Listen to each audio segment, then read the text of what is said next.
그리스도께서 인류의 구원을 위하여 골고다 산상에서 십자가에 못 박혀 돌아가신 후 주님의 시신은 아리마대 사람 요셉의 무덤에 장사되셨습니다. 이로 인해서 주님의 역사는 이 땅에서 종지부를 찍는 끝난 것과 같은 그런 모습이었습니다. 주님의 시신이 무덤에 장사 지낸 후에 대제사장, 장로, 서기관, 이 종교 지도자들이 빌라도를 찾아왔습니다. 그 이유는 예수님이 평상시에 또 공생의 사역의 기간 동안 여러 차례 예루살렘에서 고난받으시고 죽으신다는 말씀을 여러 차례 하셨는데, 혹시라도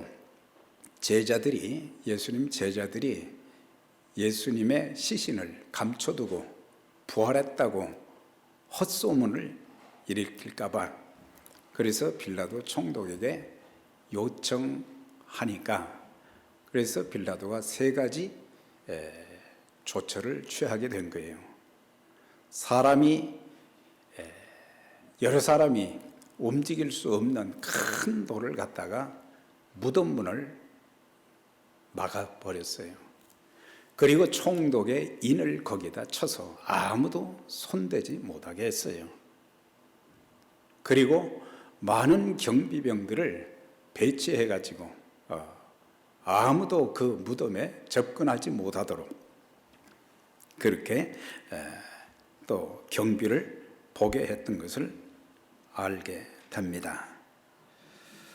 그러나 이러한 조처들이 오히려 주님의 부활을 더 확실하게 증거하는 기회가 된 것입니다. 생각해보면 사람들이 하나님의 일을 방해하기 위해서 하는 여러 가지 많은 일들조차도 하나님께서는 오히려 그 일을 통해서 복음을 증거하는 일이 되게 하고 하나님의 사역이 확장되는 좋은 결과를 가져오게 하시는 것을 볼 수가 있습니다.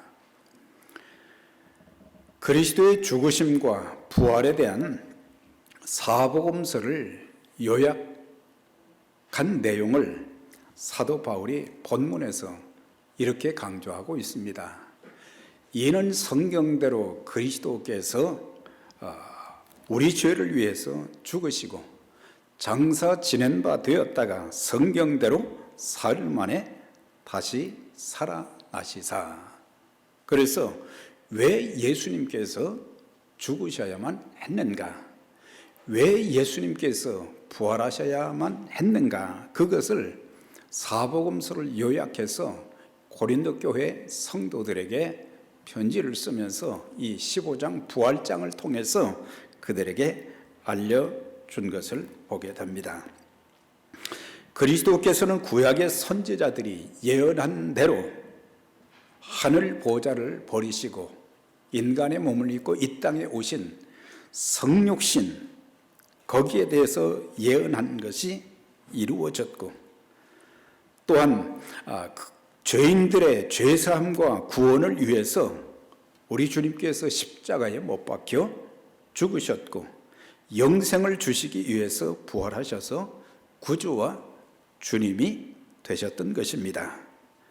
그래서 세상에서 가장 놀라운 소식은 바로 하나님께서 인간의 몸을 입고 이 땅에 오셨다는 것과, 또한 그리스도께서 죽음의 권세를 이기시고 부활하셨다는 이 두 가지가 이 세상의 기쁜 소식들 중에서 최고의 기쁜 소식이었습니다. 우리는 부활의 증거를 세 가지로 요약해서 찾아볼 수 있는데, 첫 번째는 천사의 증언이 있었습니다. 마태복음, 마가복음, 누가복음, 삼복음에서 동일하게 증거하는 내용은 그가 여기 계시지 않고 그가 말씀하신 대로 살아나셨느니라. 와서 그의 누우셨던 것을 보라. 그러니까는 이제 사람들이 막달라 마리아, 또 베드로, 또 다른 여인들, 이런 사람들이 와서 보니까 무덤 문이 열려 있는 거예요. 그래서 그 안에 들어가서 보니까 천사가 그 옆에 앉아 있으면서 그들에게 너희는 누구를 찾고 있느냐? 그가 여기 계시지 않고 다시 살아나셨느니라. 그렇게 증언하는 것을 보게 됩니다. 아담 이후 모든 사람들은 다 무덤을 가지고 있고 무덤을 자랑하고 있지만 기독교는 빈 무덤을 자랑하고 있습니다. 빈 무덤은 곧 우리 주님께서 죽음의 권세를 이기시고 부활하셨음을 증명해 주고 있는 것입니다.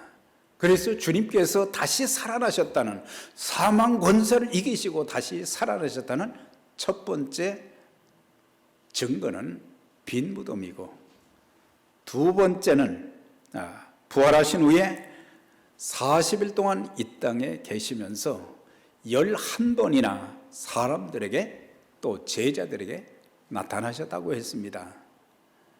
7 귀신 들었다가 예수님 통해서 치유받은 막달라 마리아가 최초로 예수님께서 부활하신 그 몸을 보게 되었습니다.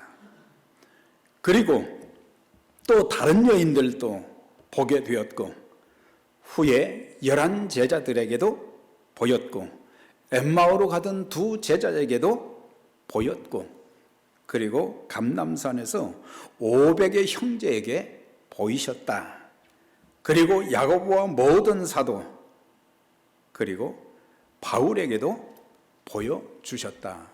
그러니까는 이거는 한두 사람이 본 것이 아니에요. 수많은 사람들이 그리스도께서 부활하신 후에, 특히 제자들의 경우에는 여러 차례 보이시면서 도마 같은 사람은 의심하면서 내가 주의 손에 못자국과 또 옆구리에 창자국, 발에 못자국, 그것을 내가 눈으로 보고 만지지 않고는 나는 믿을 수 없다고 했던 그 사람이 부활하신 주님이 그의 앞에 나타났을 때 그는 만져볼 것도 없었습니다. 나의 주며 나의 하나님이십니다 고백한 것을 보게 돼요.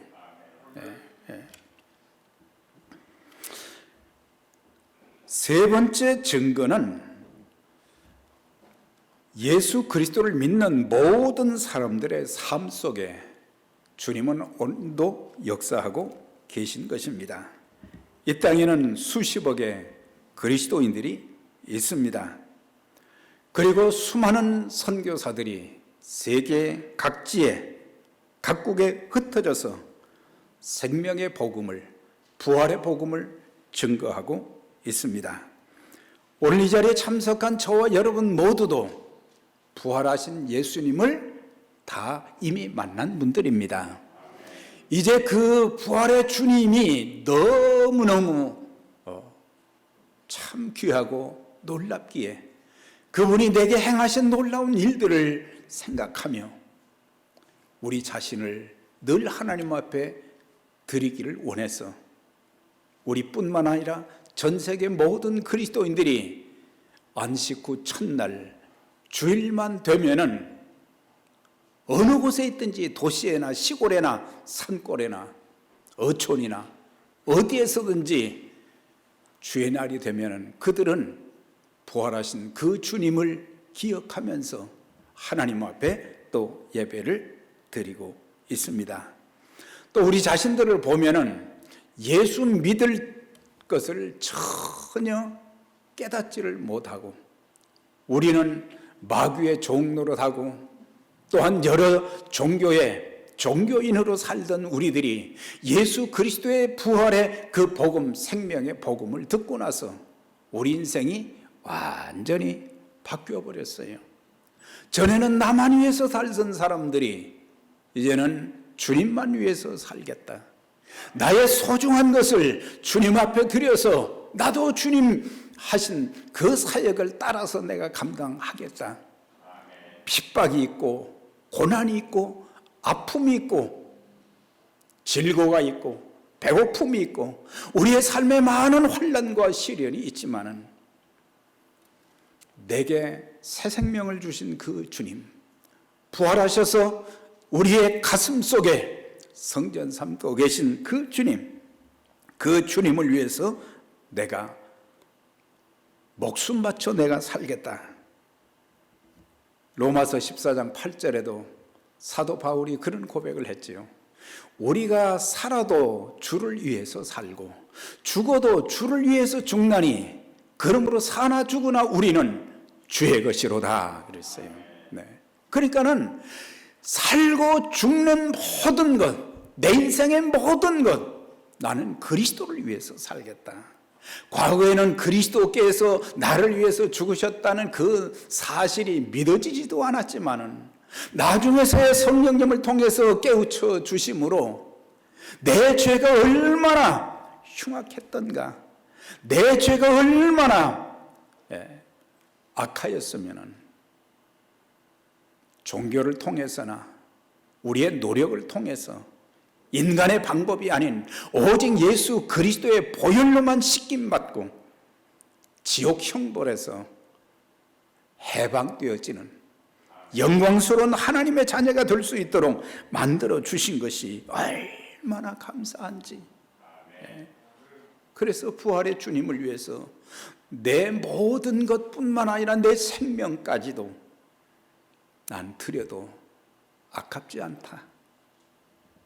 후회하지 않는다. 바울이 이런 증언을 했어요. 그리스도께서 만일 다시 살지 못하셨으면 우리의 믿음도 헛되고 우리가 여전히 죄 가운데 있을 것이고 우리의 믿음도 헛되고 전파하는 것도 헛될 것이고 우리가 거짓 증인이 될 것이다. 여전히 죄 가운데 있을 뿐만 아니라 우리의 전파하는 것도 헛것이고 또한 그리스도 안에서 죽은 자도 영원히 멸망하였을 것이며 모든 사람 가운데 우리가 가장 불쌍한 자가 되리라. 그리스도의 부활이 있었기에 우리는 죄사함 받을 수 있는 길이 열려졌고 또한 많은 사람들에게 생명의 복음을 통해서 그 죄 사함 받고 구원받을 수 있는 그런 담대한 복음 전파가 있을 수 있고 우리의 삶에 많은 환난과 시련과 아픔이 있어도 부활하신 주님의 그 능력으로 우리는 능히 승리할 수 있다. 그런 것들을 고백하면서 우리는 세상에서 불쌍한 사람들이 아니라 가장 행복한 사람들인 것입니다. 네.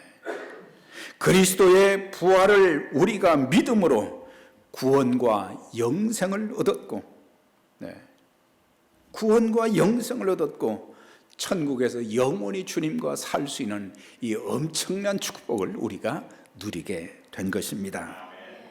그래서 요한복음에서는 주님께서 설교하시면서 이런 말씀을 하셨어요. 나는 부활이요 생명이니 나는 부활이요 생명이니 나를 믿는 자는 죽어도 살겠고 살아서 나를 믿는 자는 영원히 죽지 아니하리라. 예수 그리스도께서 나는 부활이요 생명이라고 하셨어요.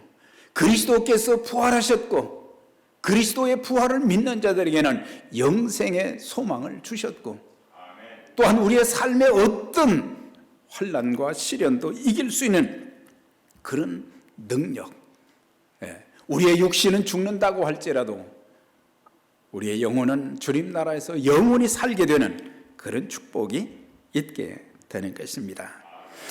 자, 그 다음에는 두 번째 생각할 것은 그리스도의 부활의 권능, 세 가지의 능력을 우리는 찾아볼 수 있는데 첫째는 주님의 부활은 마귀의 세력을 정복하게 하셨던 것입니다. 인간을 미혹하고 괴롭히던 모든 악의 세력을 정복하게 되실 것을 보여주신 것이 부활인 것입니다. 창세기 3장 15절의 말씀 보면 너는 여자의 후손의 발꿈치를 상하게 할 것이라. 이건 뱀에게, 사단에게 말씀하신 것이죠. 그러면서 여자의 후손은 내 머리를 상하게 할 것이다. 발꿈치를, 마귀는 발꿈치를 상하게 한다는 그 의미는 예수님을 십자가에 못 박아 죽게까지는 할 수 있다. 그러나 머리를 상하게 했다는 것은 주님께서는 부활하심으로 마귀의 세력을 정복하신다는 것을 이미 예언해 주신 말씀이 바로 창세기 3장 15절이에요. 그래서 구약의 복음을 창세기 3장 15절로 말씀을 하고 있습니다. 그래서 마귀는 주님을 믿는 사람들을 끊임없이 괴롭히지만은 예수의 이름 앞에서는 힘을 쓸 수가 없는 거예요. 그렇기 때문에 우리는 내 안에 계신 그 주님, 그 주님의 권세를 힘입어서 마귀의 세력을 우리는 담대히 물리칠 수 있는 능력을 그분이 주시는 거예요. 예수의 이름으로 명령하면 마귀가 한 길로 왔다가 7길로 도망가는 역사. 우리의 삶 속에 여러 가지 우리를 무너뜨리기 위해서, 우리를 실패하게 하기 위해서 실패자로 만드는 마귀의 역사를 예수의 이름으로 승리할 수 있도록 만들어 주시는 것입니다. 그래서 결국에 마지막에는 마귀의 세력은 영원히 꺼지지 않은 지옥불에 그들 모두가 다 들어가게 되는 것입니다. 계시록 20장 10절에 이런 말씀이 있어요. 그들을 미혹하는 마귀가, 그러니까 마귀가 하는 일은 미혹하는 일, 마귀 하는 일, 지옥 가게 하는 일만 하는데 미혹하는 마귀가 불과 유황못에 던져진다 그랬어요. 마귀의 최후는 지옥불에 들어가는 거예요. 그런데 그 지옥불에 마귀만 떨어지는 것이 아니라 짐승과 거짓 선지자도 있어 세세토록 밤낮 괴로움을 받으리라 그랬어요. 그들이 멸망하기 전까지는 이 모양 저 모양으로 이제 하나님의 일을 방해하고 하나님의 백성들을 참 고통스럽게 만들고 죄로 인해서 잘못되게 만들고 하나님의 진노와 심판을 받아서 지옥불에 들어가게 하는 그런 일을 했던 그들이 마지막에는 바로 지옥 형벌에 들어가는데 짐승은 적그리스도를 말하는 거죠. 그리고 거짓 선지자. 우리가 이 땅에 살면서 우리가 믿음 생활을 어떻게 해야 될지 우리는 참 깊이 생각해야 됩니다.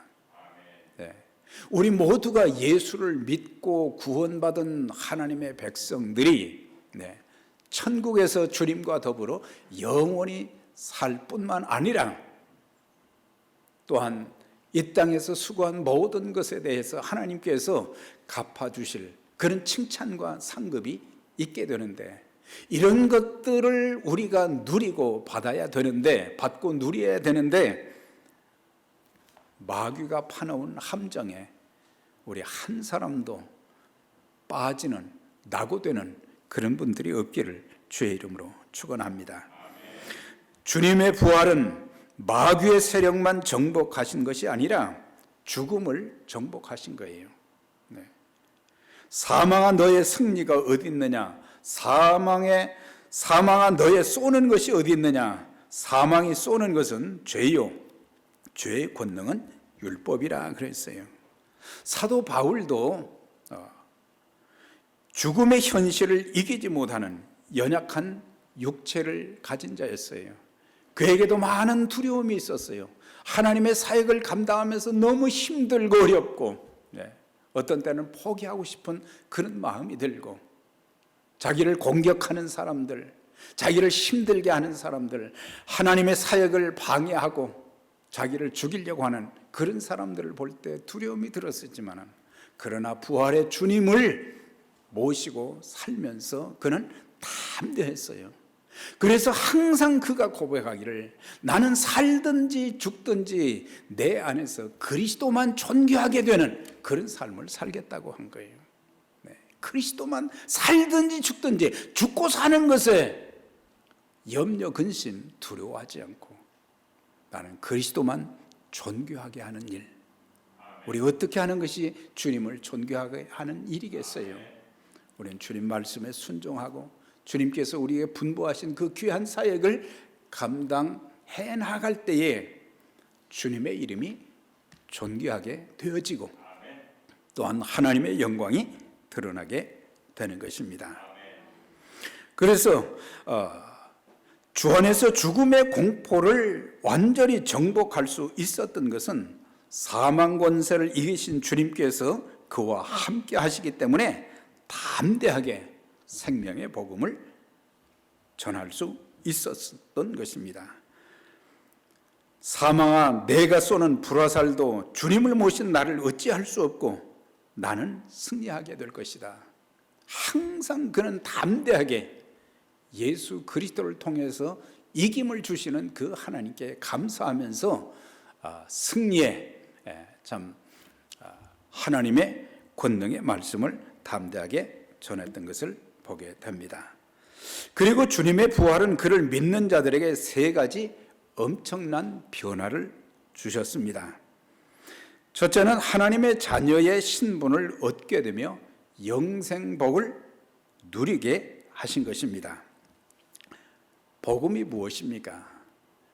15장 1절 이하에 보면 2절 3절에 보면 고린도 교회 성도들에게 편지를 쓰면서 내가 너희에게 전한 복음을 너희로 알게 하노니 이는 성경대로 그리스도께서 우리 죄를 위해서 죽으시고 성경대로 사흘 만에 다시 살아나사, 그 말씀.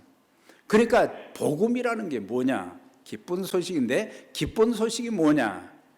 우리 죄 용서함 받을 수 있는 길이 열린 것이 기쁜 소식이요. 우리로 하여금 예수님과 더불어 영원히 살게 된다는 그 소식이 참 기쁜 소식이 되는 것입니다. 그래서 우리가 예수 믿고 구원받아 하나님의 자녀가 된 그 신분 우리가 누리게 된 것이 엄청난 축복이죠. 영접하는 자 곧 그 이름을 믿는 자들에게는 하나님의 자녀가 되는 권세를 주셨다 그랬어요. 그냥 자녀가 아니라 하나님의 자녀의 권세, 자녀들에게 주시는 하나님의 기업과 상급, 이것이 얼마나 큰지 요한복음 5장 24절에도 말씀하시기를 내가 진실로 진실로 너희에게 이르노니 누구든지 내 말을 듣고 나 보내신 이를 믿는 자는 영생을 얻었고 심판에 이르지 아니하나니 사망에서 생명으로 옮겼느니라. 그러니까 예수님을 믿는 자들에게는 영생을 얻을 것이다, 그게 아니라 영생을 얻었고 옵니다. 저와 여러분 예수를 믿음으로 천국 가봐야 아는 것이 아니라 이미 우리는 영생을 얻은 자로서 하나님 나라의 생명록에 기록된 자들입니다. 또 예수 믿는 자들에게는 죄에 대한 심판이 없어요. 주님의 공로로 우리는 죄의 심판이 없어요. 상급의 심판은 있지만은 어떤 상을 주어야 될지 거기에 대한 것은 있지만은 죄에 대한 심판은 없는 거예요. 그리고 우리에게 사망에서 생명으로 우리가 예수를 믿을 때 옮겨지게 되었다고 하는 거예요. 또 하나는 부활의 주님을 믿은 자들이 두 번째 따르는 은혜는 인격과 삶의 변화가 있는 것입니다. 우리가 과거에는 우리의 인격이 그리스도와는 동떨어진 인격이었고 또한 이 땅에 살면서 내 중심으로 살던 사람들이 예수님 모시고 나서는 그때부터는 이제는 주님을 위해서 살게 되고 또한 다른 사람들을 존중하고 귀하게 여기고 배려하고 그리스도의 성품을 닮은 존재들이 되어서 늘 주님의 마음으로 사람들을 대하고 주님의 뜻을 이루는데 우리의 자신들을 바치게 되는 것입니다. 그래서 부활의 주님을 우리 마음에 영접할 때 성령께서 우리 안에 이제 영원히 계신다고 하는 사실, 우리 안에 계신 그 성령님은 우리에게 위로자가 되시고 도움자가 되시고 또한 상담자가 되시고 변호자로 항상 하나님 앞에 우리를 변호하면서 늘 위로해 주시는 성령의 위로가 여러분들의 중단되지 않기를 바랍니다. 성령의 도우심의 역사가 저와 여러분들 삶 속에 또 끊어지지 않기를 바랍니다. 또한 우리가 이제 성령을 우리 마음에 모시고 난 이후에 우리가 성령 충만함을 받게 되면 성령의 열매가 또 맺혀지는 거예요. 사랑과 희락과 화평과 오래 참음과 자비와 양선과 충성과 온유와 절제, 이런 열매들이 내 속에서 내 인격을 통해서 나타나지게 되어지고 사람들이 자꾸 변하는 그 모습을 보면서 야, 누가 저렇게 저 사람을 바꾸어 주었는가?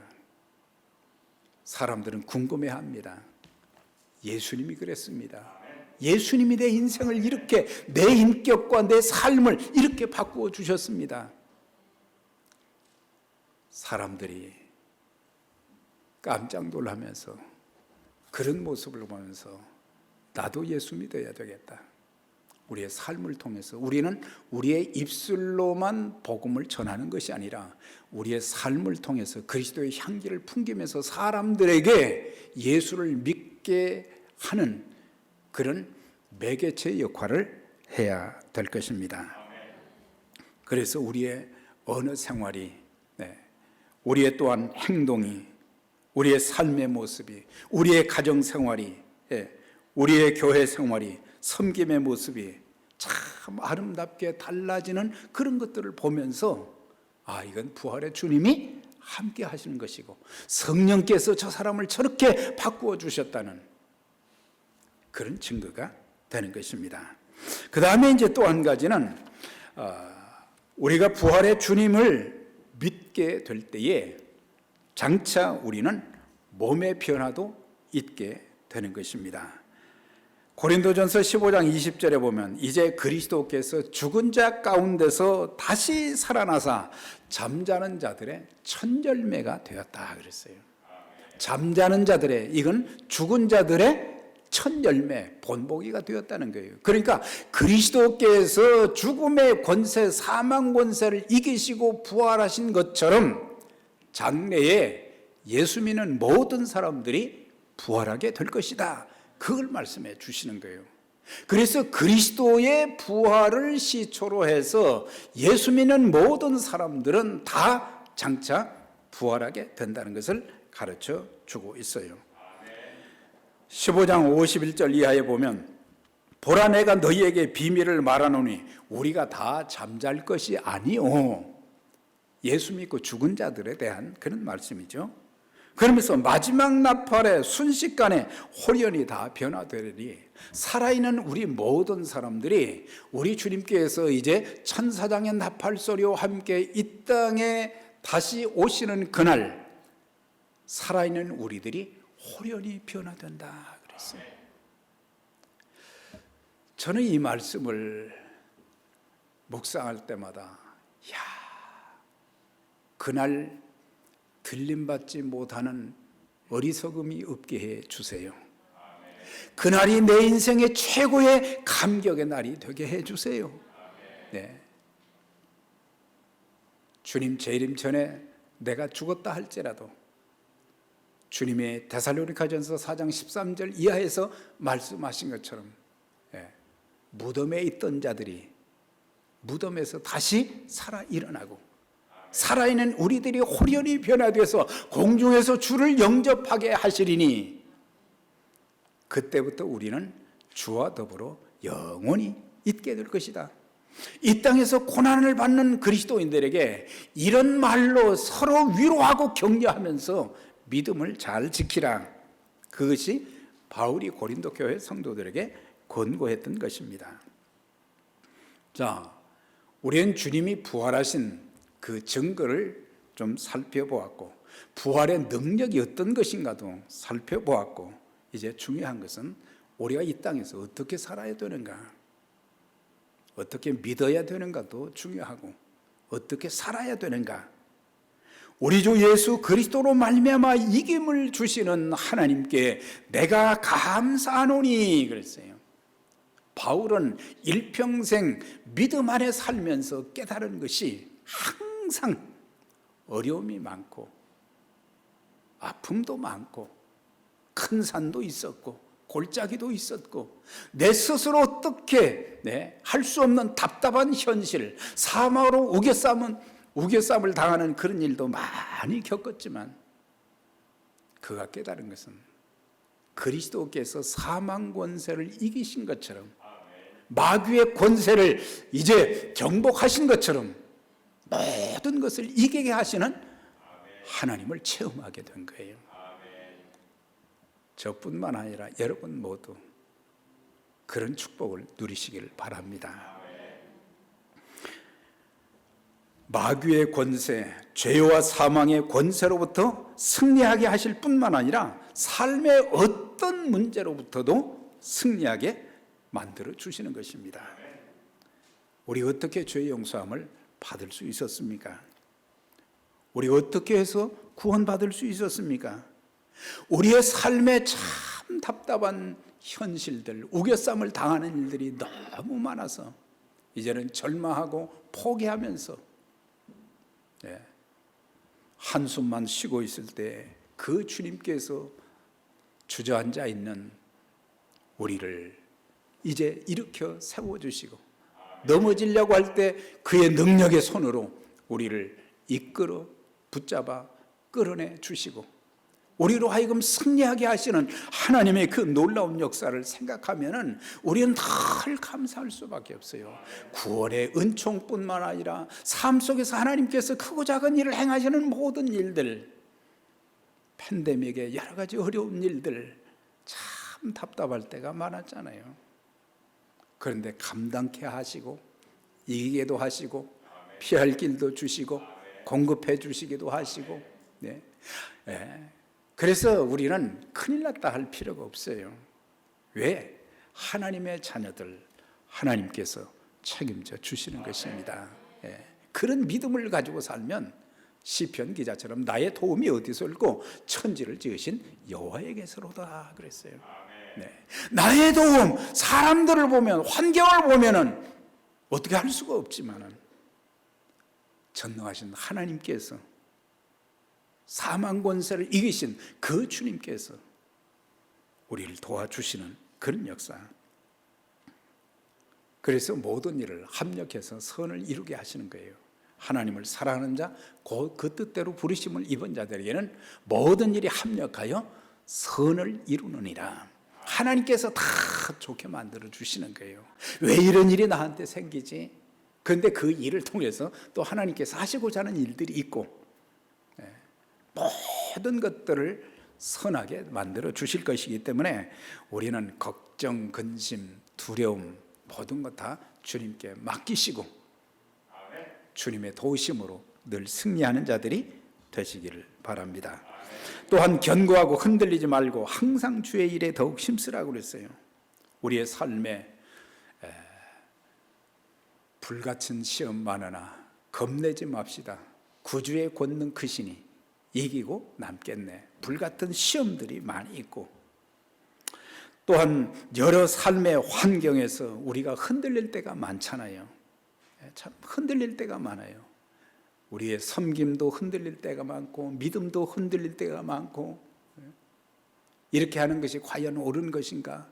내가 헛된 꿈을 꾸고 있는 것은 아닌가? 우리 주님께서 공급해 주시는 성령의 능력으로 우리 모두 어떤 경우에도 무슨 말을 들어도 어떤 나쁜 소식들이 들어와도 사람들이 무엇라고 하든지, 지금에 대해 환경이 어떻든지 우리 모두 낙심하지 말고 우리의 신앙, 우리의 믿음과 섬김이 절대 흔들리지 않기를 바랍니다. 흔들리지 않으면 주님께서 능히 감당케 하시고 모든 것을 공급해 주시고 우리에게 길도 열어주시고 도움자도 붙여주시고 하늘문을 활짝 열어주시는 것입니다.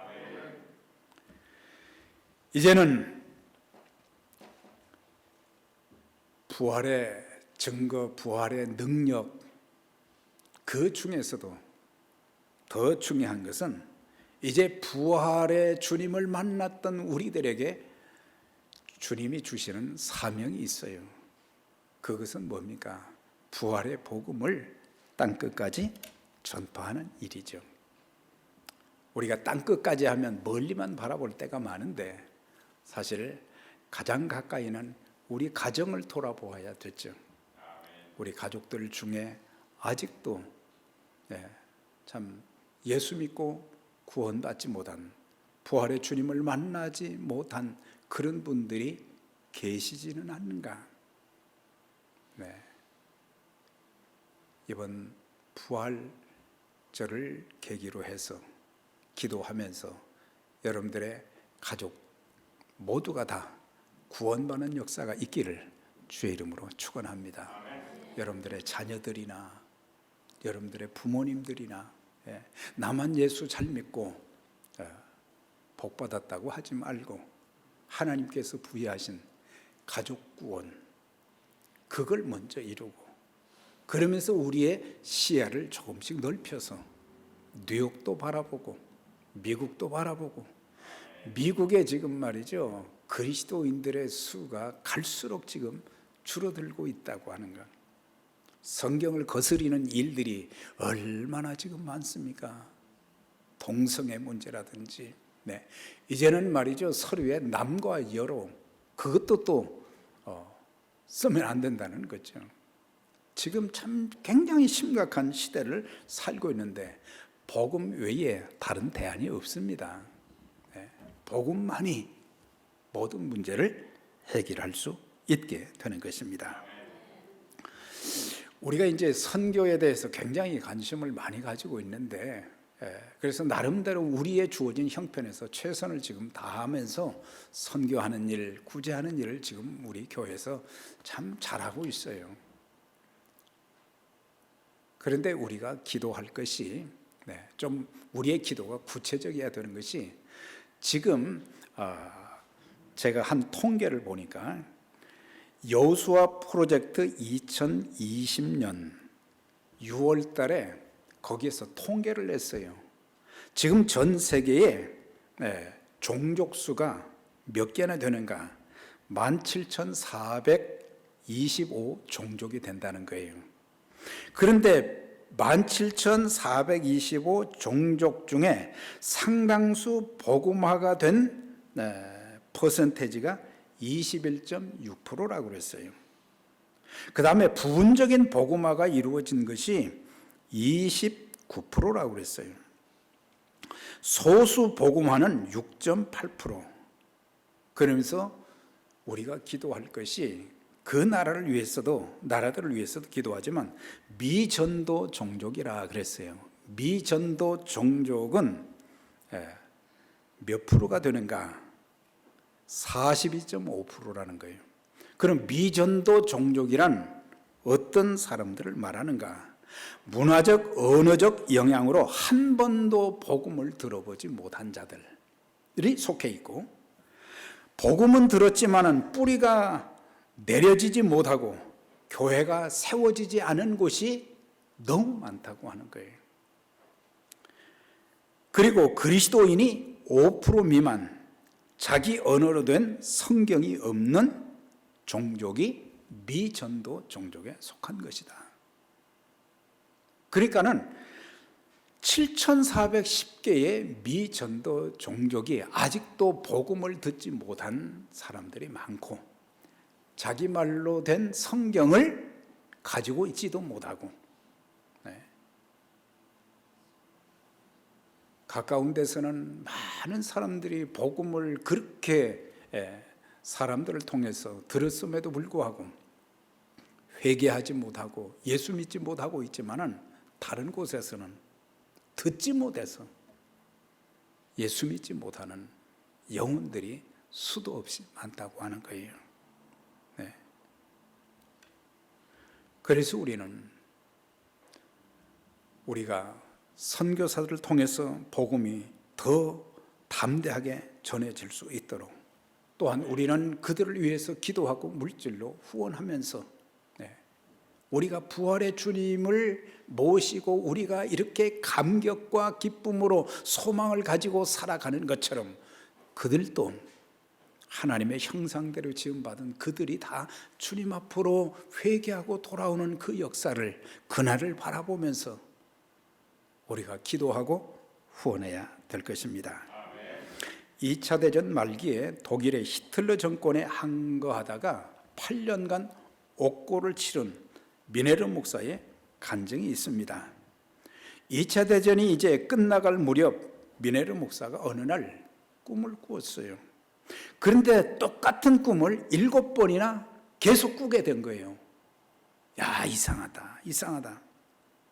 그런데 그 꿈은 많은 사람들이 이제 주님 앞에서 한 줄로 서서 심판을 받게 되는데, 대부분의 사람들이 전부 그때서야 이제 깨닫고 자기들의 죄를 깨닫고 용서를 구하는데, 유독 한 사람만 죄를 고백하지도 않고 뒤를 돌아보면서 변명을 하더랍니다.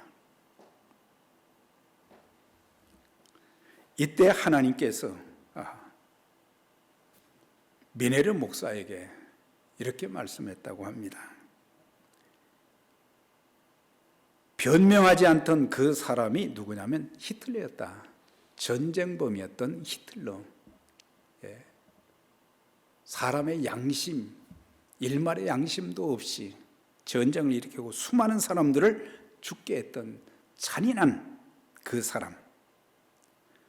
하나님께서 미네르 목사에게 히틀러가 이렇게 된 것은 바로 내 책임이다, 그렇게 말씀하시더래요. 내가 8년 동안 히틀러에게 대항하여 싸웠지만 한 번이나 그에게 전도를 한 적이 있느냐? 내가 그에게 전도했다라면 폭군이 되어 전쟁을 일으키지는 않았을 것이다. 전쟁을 일으킨 죄값이 내가 전도하지 않은 데 있다. 그래서 펑펑 울었다는 거잖아요. 잔인한 히틀러, 그에 대해서 이제 여러 가지 물리적인 항거는 했지만은 그에게 찾아가서 복음을 전하지 않았다고 하는 거예요. 오늘 러시아를 위해서도 기도해야 될 것입니다. 사랑하는 여러분, 이제 사도 바울이 15장을 마무리하면서 이는 너희 수고가 주 안에서 헛되지 않은 줄을 알미니라. 헛되지 않다. 우리가 주를 위해서 한 모든 일은 우리 주님이 다 기억하신다고 하는 거예요. 다 기억하시고.